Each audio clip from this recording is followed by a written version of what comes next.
Welcome back to my YouTube channel English Guru RS Gaurav. Today I will teach you the compound sentence. Compound sentence क्या होता है? इसको हिंदी बोलते हैं हम संयुक्त वाक्य. और compound sentence बनता कैसे है? Principal plus coordinate clause. Principal and coordinate clause को आप combine करेंगे तो आपका compound sentence बन जाता है. Coordinate clause क्या होता है?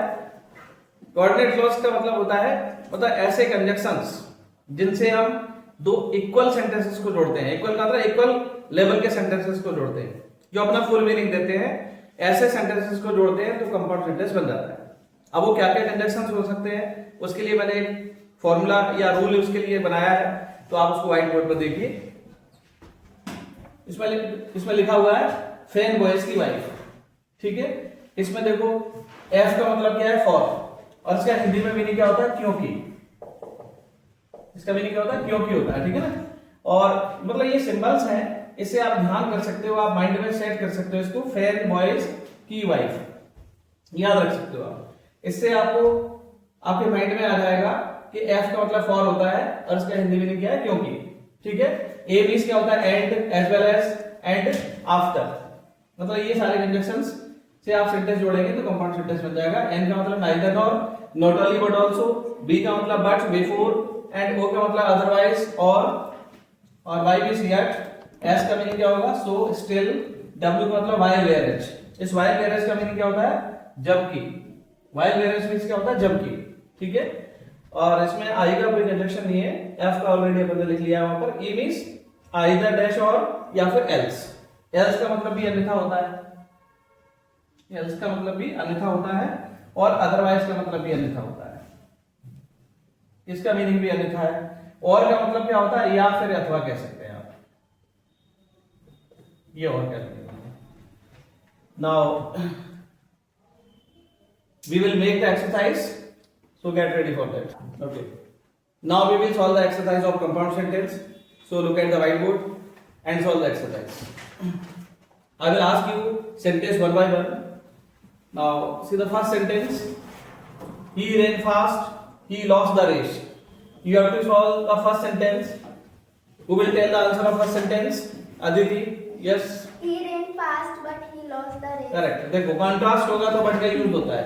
कॉन्ट्रास्ट होगा तो किसका यूज होगा? बट का यूज होगा. जब आपको कंपाउंड सेंटेंस बनाना है और कॉन्ट्रास्ट हो रहा है तो बट लगाइए. ठीक है. इसमें दो सब्जेक्ट दो टेंस आ सकते हैं. फर्स्ट सेंटेंस जैसा है वैसे ही लिखिए आप, कोई चेंज नहीं करना. ठीक है. और यहाँ फुल स्टॉप के प्लेस पर आप किसका यूज करेंगे? बट का.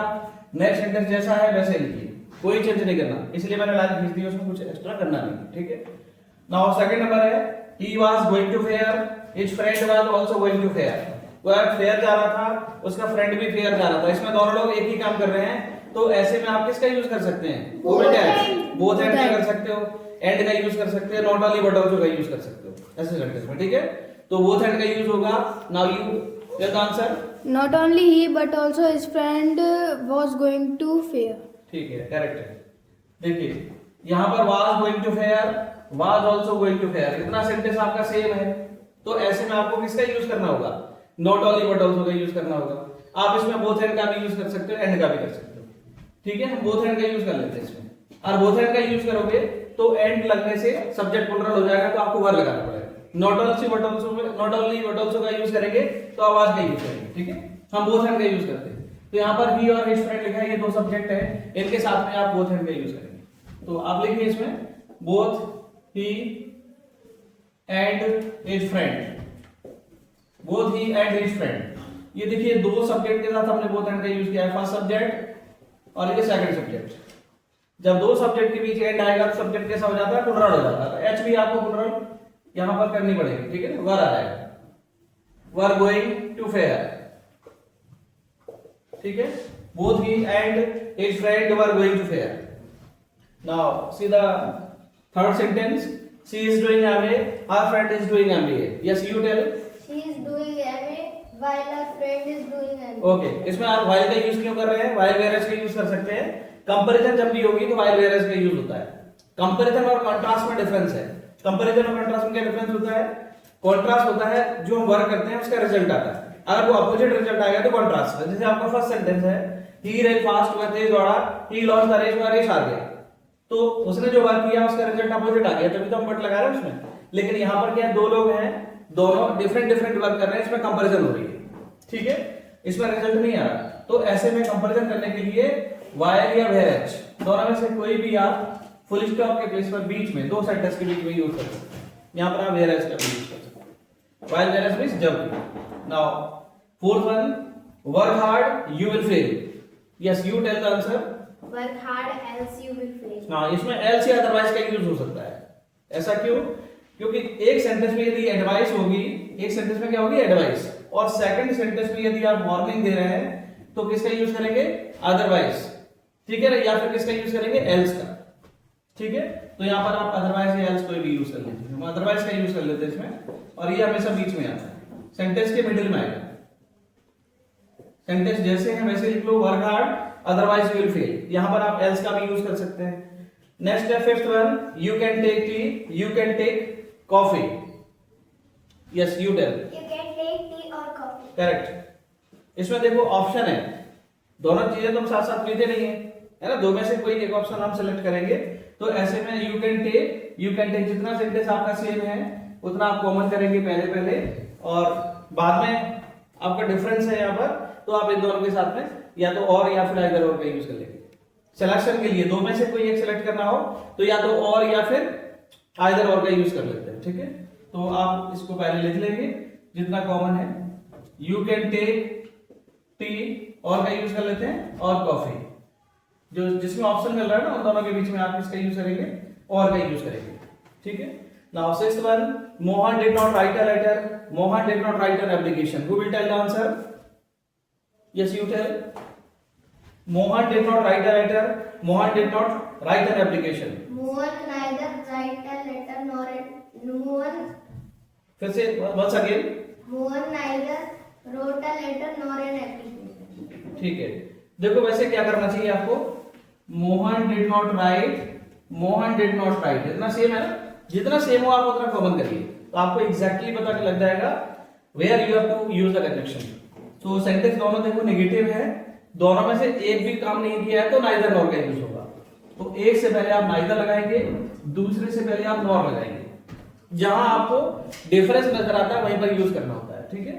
और इसमें नाइदर नॉर खुद नेगेटिव होता है, नॉट हटाएंगे तो डिड भी हट जाएगा, जब डिड हटता है तो क्या हो जाता है, V2 हो जाता है, ठीक है। डिड हटेगा तो क्या हो जाएगा, V2 हो जाएगा। तो आप इसमें लिखेंगे मोहन, ये डिड हटाएंगे तो V2 हो जाएगा, राइट का रोट हो जाएगा, Mohan road.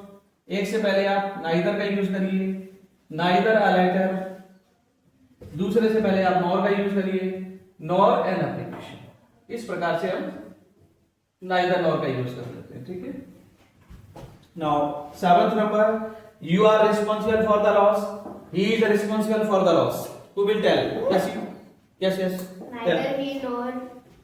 Neither you nor he is responsible. इसमें नाइदर नॉर कैसे यूज हो सकता है, दोनों सेंटेंस क्या नेगेटिव है इसमें। यस, यू टेल करके। Either he or you. Either you or he are responsible for the loss. इसमें आर कैसे आएगा? Is.